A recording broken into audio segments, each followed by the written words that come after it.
What's up, y'all? We back at it with another movie review, and this movie, it might be the worst movie of 2025. I know it's January, we got 11 more months, but yeah, man, I just got back from seeing Flight Risk. Yeah. You ever go to the theater with someone because they want to see a movie, and then you're watching the movie and you're like, yo, this shit is trash, and you look over at the person, and they know it's trash too, but they try to oh no, I mean it's okay. They do that type of thing, and but deep down they know it's trash. That's what I just went through, a couple hours ago. But we're here to talk about it.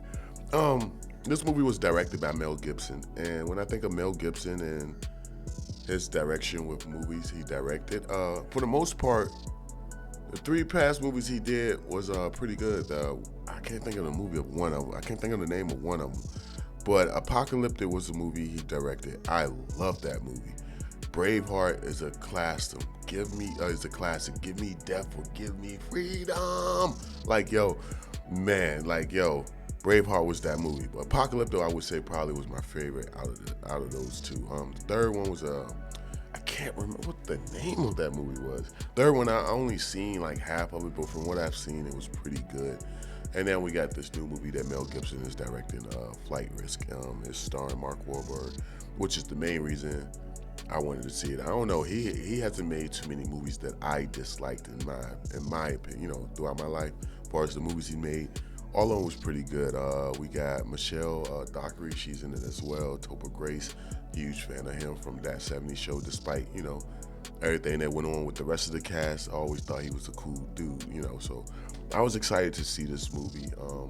But for real, Topher Grace, he was a character where I didn't really like him too much in this movie. He was quiet. He was just that annoying character where you didn't care if he survived or not. Mark Wahlberg, his character was pretty cool. I don't know why they went with that design as far as the haircut. Maybe they wanted him to just really come off as a crazy wackadoo, and they did nail that.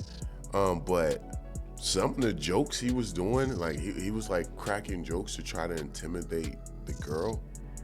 But some of the jokes he was saying, it was wild and uncomfortable. I can only imagine people who took their mom to see this, or they went with a girl on a first date to see this movie.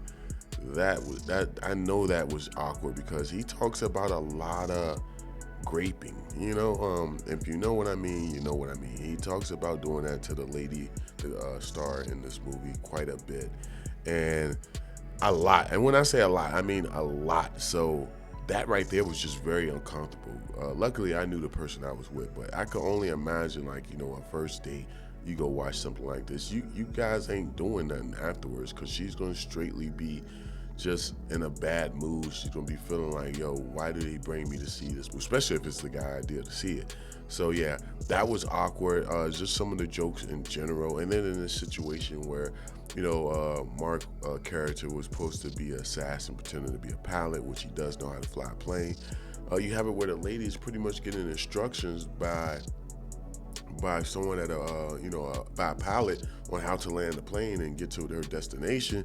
So with all the times that Mark tries to take them out, you would think eventually she would just throw him out the plane, because she got someone telling him how to fly the plane. She no longer needs Mark to land the plane. The whole thing was like, yo, I'm here to kill the guy, which I need me to fly the plane. But they don't need it, because you don't need him no more, because you got someone showing you how to fly the plane. So, I would have just thrown him out the plane. He's trying to take y'all lives anyway. I'd have just threw him out the plane. So, yeah, this movie was very awkward. Honestly, it seemed like something that would have went straight to Netflix. But I'm guessing because it was Mel Gibson and went to theaters or whatever the case may be, I would have to give this Mel Gibson his first L. Yeah. And also the first L of 2025 as far as movies I've seen. But that's just my take on this movie. I don't want to talk about it too long. I don't think it's worth going. You might have a few people who like it.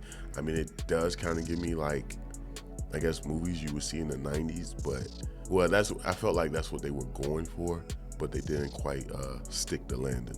No pun intended. But let me know your thoughts down below, and I'll catch y'all in the next one, man. Peace.